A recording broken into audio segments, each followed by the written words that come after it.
Здравейте и добре дошли в следващия урок, в който ще направим уебсайт с абстрактен бекграунд, полупрозрачни леери за навигация, заглавие и контент. Урокът е от TUTS+, и финалният резултат е ето тук, тази картинка. Виждаме, че има и различни вариации с други цветове в бекграунда. Това също може да го направим. Започваме с логото. Това е серифен шрифт. Ще използвам RobotoSlab.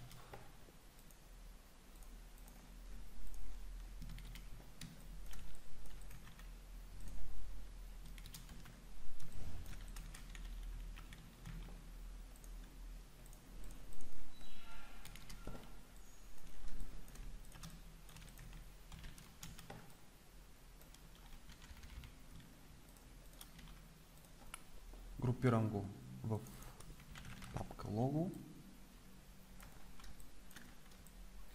Сега, добре е да започнем следващата стъпка с бекграунда. Тук ни трябва абстрактен, цветен бекграунд. Може да използваме сайт за безплатни ресурси FreePic. Тук ще търся Splash. И това ми харесва. Може също и абстрактен бекграунд да се търси като ключова дума. Нещо, което да наподобява урока.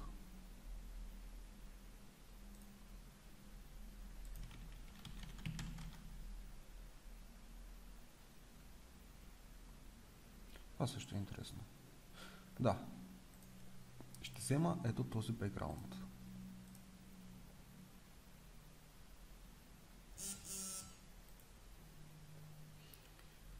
А за цветовете мога да приложа градиент след това.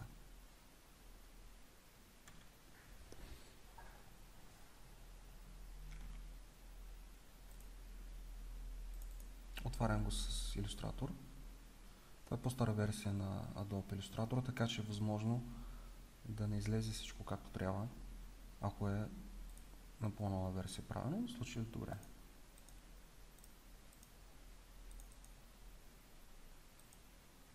Копирам целият леер, или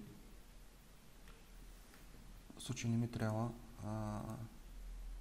трябва този бекграунд, който те са използвали, тъй като при нас е тъмен. Затова тук обаче бекграунда не е солиден цвят. Добре. Пействам го в Photoshop целият бекграунд. Разбира се, тук може да стане и по друг начин. С четки. Може да използваме четки, абстрактни четки, за да направим ето този ефект отзад в бекграунда. Избирам този цвят като основен. И с ето тук, с тези ефекти ще пробвам нещо, което да се доближава до цветовете, които ни търсим.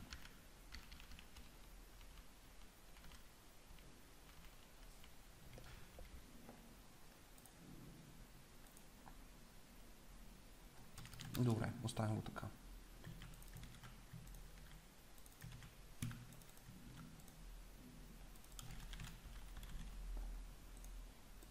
Сега обаче виждаме, че това е доста цветно. Ще избера този и този цвят и отгоре с голяма четка на нов леер, блърната четка, ще използвам малко цветове. Още някой.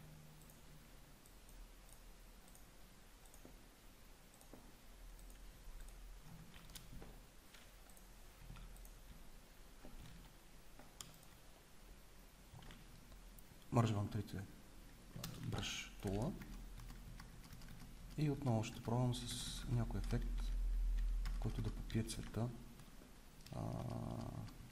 от абстрактния бекграунд.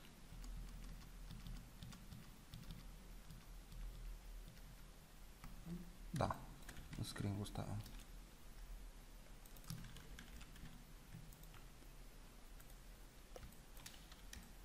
Правим навигацията.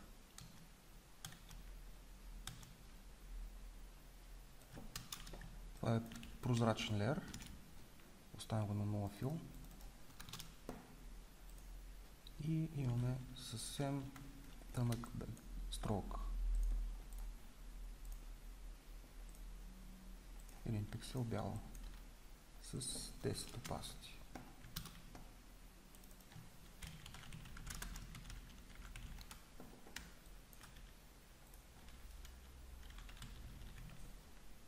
Текста от навигацията. All caps. Regular. Избирам този цвят. По-малък.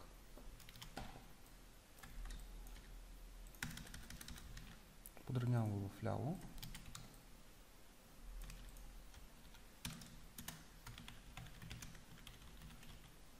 Ето това празно разстояние, което оставих, се го дублирам нататък. Тук най-вдясно, подравнявам вдясно About и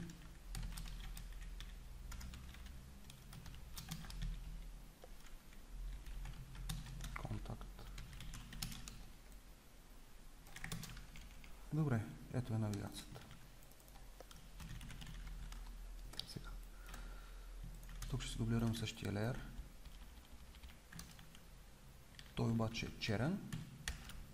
Пак на 10 opacity. Толкова голям. Този шрифт, може би, ще използвам ето този системен шрифт. А тук е параграф. Давам дясно копче Convert to параграф, тъй като копирах леера, който е point text. И разпълвам по цялото приложение на това, което се явява нещо като заглавие, като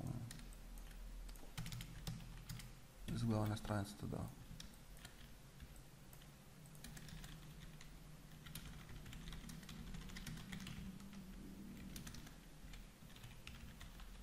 Може лорем липсом да пейснем.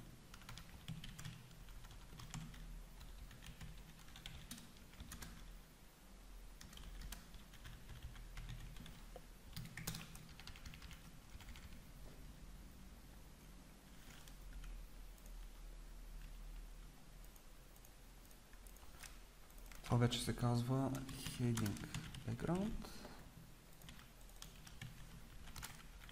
Го слагам отдолу. Ето как изглежда при нас. Малко повече фил. Тук горе леера го оставихме да е бял. 5 фил.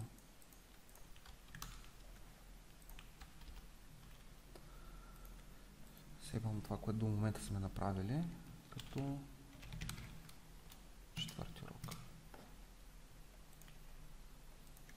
Надолу. Дублирам си същия леер. Това ще е Content Background вече. Дублирам същия леер, защото строка също толкова с еднакъв сайз, ширината е еднаква, единствено тук трябва да променя височината.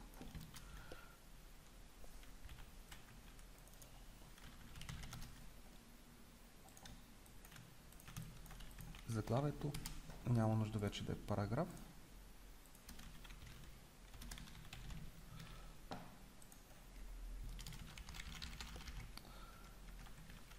Вече ще използвам lorem ipsum за основното съдържание.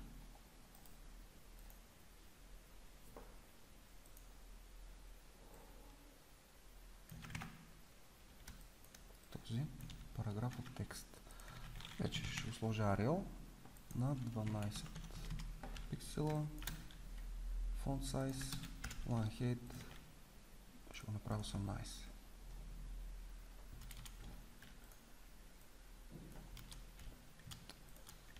Това е entry 1 в папка Content. Дублирам си, тъй като заглавието и текста са идентични. Единствено тук по-малко текст. Имаме 4 иконки. За иконки ще използвам Font Awesome, който предварително съм инсталирал. И сега единствено ще взема иконката, която бих харесал.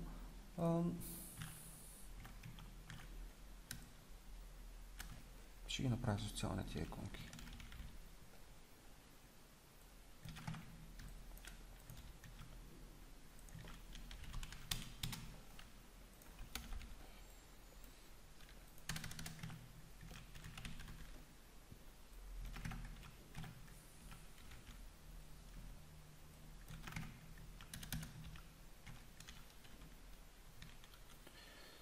Още една социална иконка ще сложа, или по-скоро един Skype. Малко повече разстояние. Тук са... Да, изравнявам ги за цветове. Не са това реалните цветове на Twitter, нито на Google+, но тъй като са използвани различни цветове отгоре, по същия начин ще използваме тук.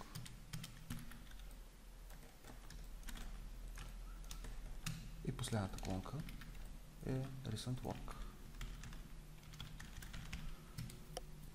Тук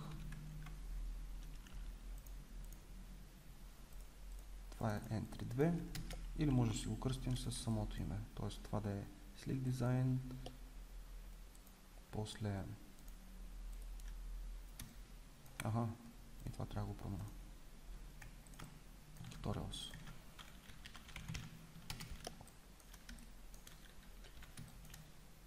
За третата последна колонка правя един shape за снимка. Този текст вече го имаме като font size, като line height.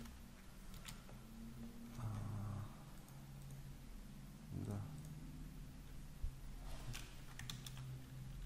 Обаче цвета ще го сменя на бял. Ще го сложа opacity. Или черно на... Не, бяло. Бял на 20 opacity. Под текста имаше... Аз ще сложа Read More или View More. Ето е Lorem Ipsum, не ми трябва вече. Link. Тук обаче, тъй като съм дал opacity на текста, ще го върна на 100, за да може, когато избера цвят, той да се вижда както трябва. Трябва ми една стрелкичка за View More. Тук има.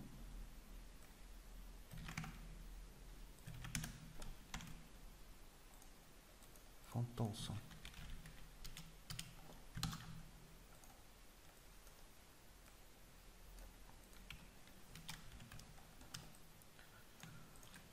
В Entry, това вече се явява Entry 3. Recent Work с първия проект е Entry 3. Слагам го по 2. Като вътре имаме Project 1 и имаше още два проекта.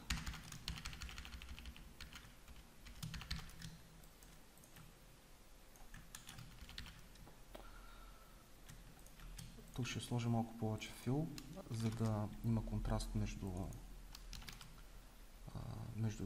текста. Тук отгоре мога да изтегля картинки, безплатни снимки от Unsplash, с които да запълня тези три плейсхолдера.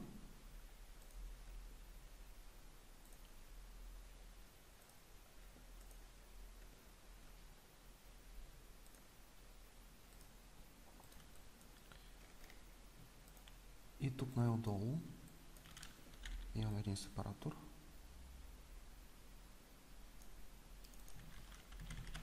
който ще го направи един пиксел, бял цвят на 10 opacity. Това вече влиза в папка Footer, Logo Navigation. и heading в header. В футъра дублирам същото лого отгоре. Намалям го. Слагам плюс вместо yes. И тук малко текст. По принцип най-отдолу се слага copyright информация. Дублирам този текст. Слагам го в футър. Дублирах него, защото цвета вече е цвета, който използваме. Доста по-малък обаче шрифта. Font size.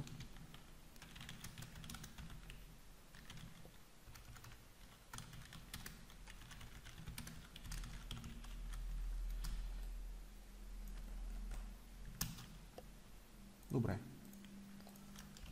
Този бекграунд вече не ни трябва. Това е снимката, която взехме като основа за урока. Ето тук ще сложим няколко картинки, които са ето тук.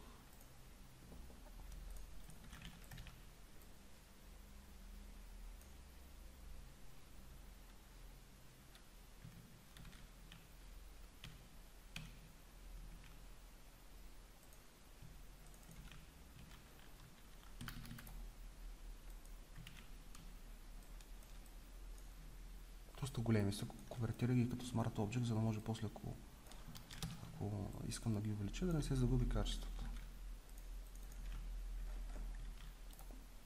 И правя Clipping Mask, за да вляза точно в размера, големината на шипа, който съм направил като placeholder. Ето това ни е снимката. Мога да дам един филтър, за да изглежда още по-ясно, след като съм я намалил значително на Sharp Mask.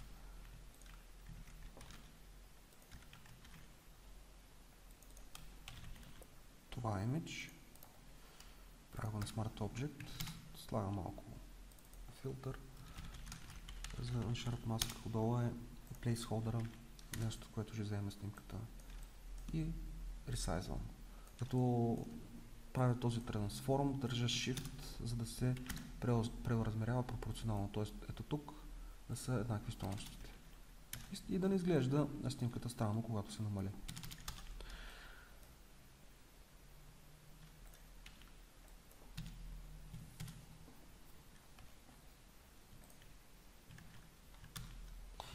Тук ни трябва този сепаратор. Добре. Това го запазваме като 4.1, а като 4.2 ще направим друг бекграунд. Тъй като основното в този урок е как бекграундът изпъква, когато имаме полупрозрачни леери за навигация, за заглавие, за контент. Така че ако сложим сега друг бекграунд, може да е снимка. Ако тук потърся нещо абстрактно, ето това, например. Или това. Този ефект също е много добър. Даже и този ще сложа.